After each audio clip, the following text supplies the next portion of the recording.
Brewmaster damage has always been one of the things that's going for the class. The ability to pump outrageous amounts of damage. Even though we aren't the same powerhouse we were in Dragonflight, Brewmaster has a high damage ceiling and many players struggle to hit it. In this video, I want to provide some tips for Brewmaster players looking to improve their damage, primarily in Mythic Plus. Most of this information should remain consistent into later patches as well, barring any changes including buffs, nerfs, reworks, or specific items. The first thing I want to make clear is that any players looking to do the most damage will want to play Shado-pan.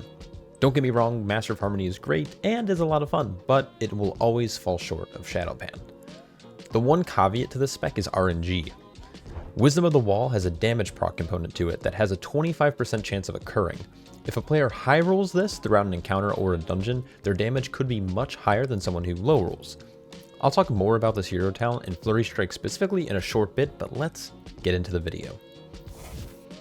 One of the biggest mistakes I see new Brewmasters make is casting Spinning Crane Kick. I believe the main reason for this is caused by the illusion of damage, especially players who play with floating combat text enabled. Spinning Crane Kick feels like it does a lot of damage, but in fact it does very little. The main ability you want to cast as often as possible is Keg Smash. The main reason for this is due to various multipliers from our talent tree, including Hit Scheme, Scalding Brew, Efficient Training, One versus Many, Storm Stout's Last Keg, and Weapons of Order.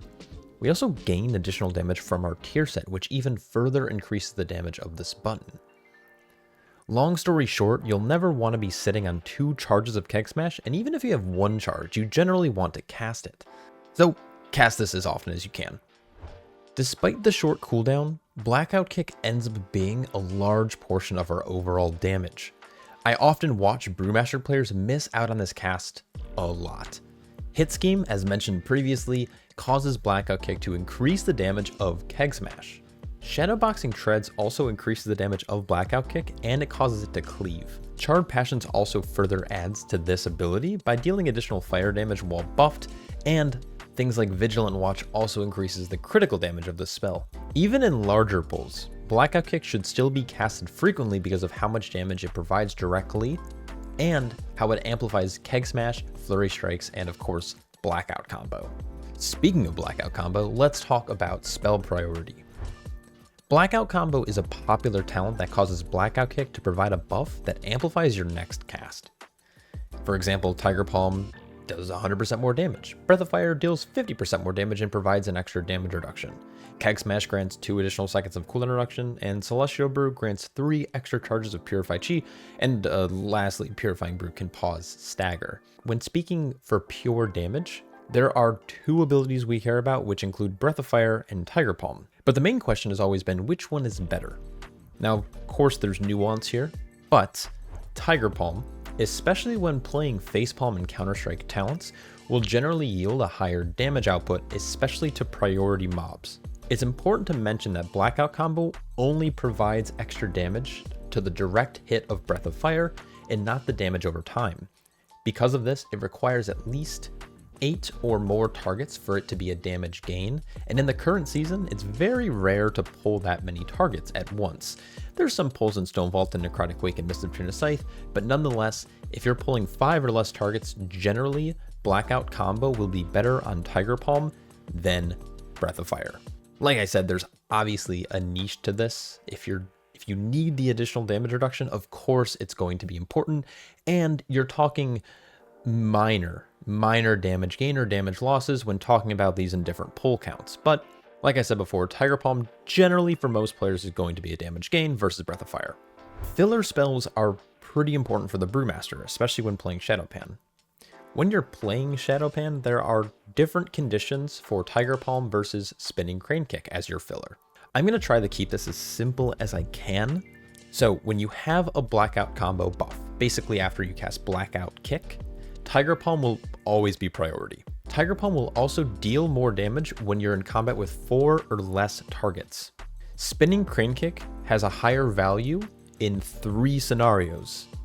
First, during your Charred Passions buff, you're going to want to at least cast 1 Spinning Crane Kick to extend your Breath of Fire to maintain uptime for your Keg Smash damage. Second, Spinning Crane Kick, when in combat with 5 or more targets, will generally deal more damage when Blackout Combo is not currently available or you're buffed with it. And the third time you'll be casting Spinning Crane Kick is to essentially deal more damage inside of your Exploding Keg window. Exploding Keg deals additional fire damage based on hits during the 3-second debuff on your enemies. Spinning Crane Kick hits all enemies 4 times within that short channel, providing the largest damage gain during this buff. So if you have Blackout Combo, Tiger Palm. If you don't have Blackout Combo, Spinning Crane Kick generally in larger pulls. Flurry Strike is a large contributor to the Brewmaster's overall damage, and like I mentioned at the start of the video, it can be slightly RNG. Essentially how it works is every 240 energy you spend will expend your Flurry Strike charges, which deals physical damage and grants you a buff called Wisdom of the Wall. This buff provides some secondary stats for 16 seconds. While not super impactful, the big buff that we're looking for is actually the shadow damage buff from Wisdom of the Wall. This has a 25% chance of occurring because there's 4 total buffs. Flurry Strikes deals roughly 50k damage per charge. To keep the math easy, Flurry Strikes deals roughly 50k damage per charge, and this stacks up to 10. So when you expend it, you're doing 500k damage. The shadow damage proc will deal an additional 150k damage per charge, and this buff lasts for 40 seconds. So on top of the 500k you're already doing, now you're doing an additional 1.5 mil. And unlike the other buffs that last for 16 seconds, the shadow lasts for 40, meaning that we can try to get 2 procs of Flurry Strikes within this window. So roughly, Flurry Strikes can be procced every 18 to 20 seconds. That's a pretty conservative estimate, with a little leeway either way, and this can be procced a little bit faster or slower based on things like Luster Heroism, trinkets, and secondary stats, as well as things like Black Ox Brew. When you see that you have the shadow damage buff, it's super important to try to proc this damage twice within the window. And you can do so by using Black Ox Brew aggressively to reset your energy, or with Weapons of Order to refund you a charge of Keg Smash. This should allow you to proc it easily, but as you can see here, Shado-pan procs deal 80% of your Flurry Strike damage, which is a lot. Lastly, this is more of a minor tip, but I think it's important to mention because I see a lot of brewmasters not casting their brews frequently, which isn't necessarily your fault, but in lower content, Brewmaster Stagger can be very effective, and oftentimes you won't feel threat, so naturally, you may not want to cast Celestial Brew or Purifying Brew frequently because there's no need for it defensively. Special Delivery is a talent Brewmasters favor, and what it does is it throws a keg high into the air every time you cast a brew, including things like Celestial Brew and Purifying Brew, as well as your defensives like Black Ox Brew and Fortifying Brew. So even if you feel healthy, hitting these defensive buttons and mitigation buttons often will provide you with more damage. This in turn will also help you build a better habit of using these buttons for higher content if you eventually get there. Anyways, those are all my tips I have to improve your damage, and hopefully that makes sense. If you have any questions, of course, let me know down below, or feel free to join my Discord. I often have an easier time answering there than through YouTube's weird comment notifications. Massive shout out to all my Patreon supporters, because without you guys, there wouldn't be content like this. I hope you're all staying happy, healthy, and I'll catch you all in the next one. Peace.